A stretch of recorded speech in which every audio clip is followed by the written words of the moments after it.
Hi everyone, great work in week 2. We finished our contracts unit and we are moving into week 3 with a discussion of employment law and agency law. So before we move into week 3, I wanted to wrap up our discussion of contracts because I think it can be really easy in this class to say, hey, I'm not going to be a lawyer, I'm not going to law school.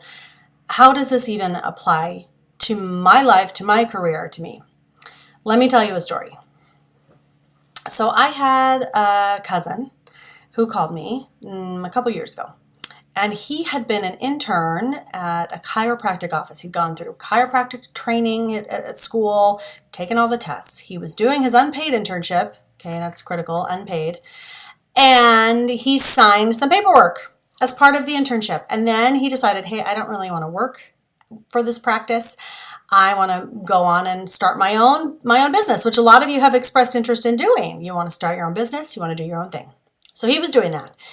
He opened up his practice and had a couple of paying clients, and then the owner of that other practice that he'd been an intern at came up to him and threatened him with a lawsuit and said, hey, you are in violation of some contracts that you signed with us.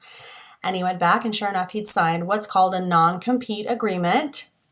And traditionally, when you sign a non-compete agreement, you are saying that you will not engage in this type of work in certain geographic areas for a certain amount of time.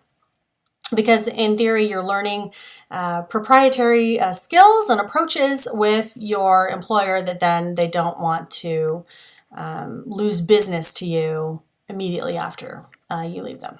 So it's kind of a way that people prevent competition from poaching their clients and their business. Okay.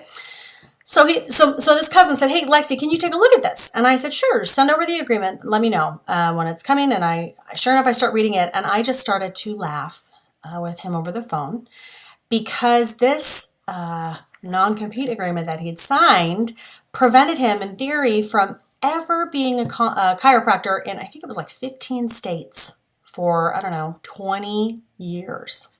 And I just said, I don't practice law in your jurisdiction, in your state specifically, but let me do a little digging because this seems like a little much. He had, if you look at the elements of an enforceable contract, and that was what your paper was about, and I'm grading those now, yes, he did have mutual assent. There was consideration for the agreement. He had capacity. It was legal. So yes, the agreement would have been enforceable on a very basic level. But think about our discussion of unconscionability and fairness. Courts are not going to enforce an agreement that is completely one-sided and ridiculous.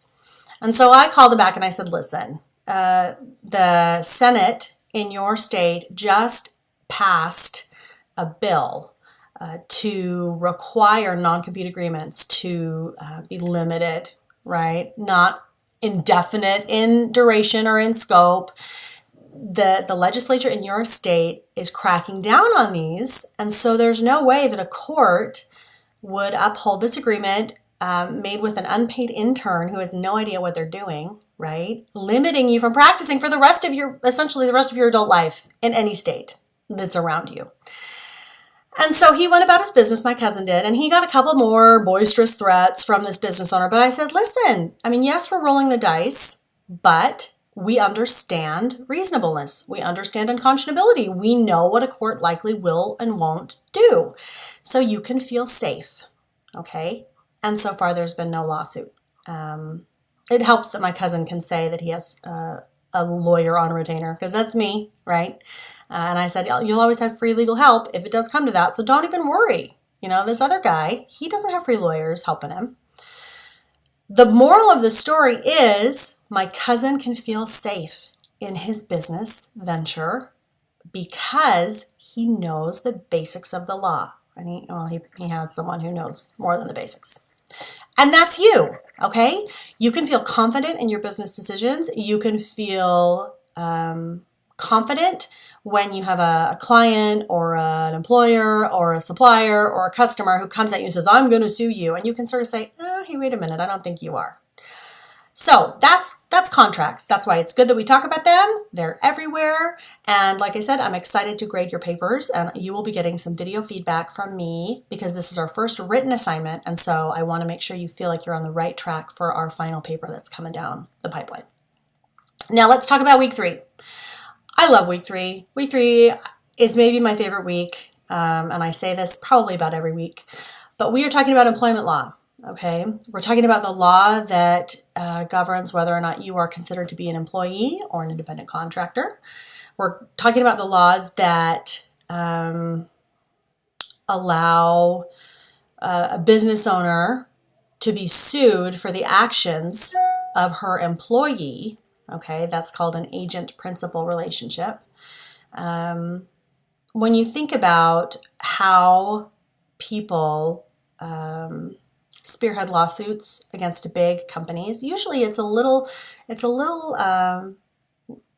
employee who's been negligent, right? Like a server at McDonald's or a flight attendant on an airline, okay? But because of the laws that we're talking about this week, when you are harmed by an employee of a business, you can sue straight up to the top where the money is, right? You can get at the owners, you can get at the CEO, you can get at the boss, you can sue the main organization because of the laws that we're talking about. So it's pretty exciting stuff. Let me just ask one question to give you something to think about as we embark on this week. So what makes someone an employee versus an independent contractor? Okay, I did a lot of research about FedEx drivers because I know it probably will shock some of you, but it probably shouldn't.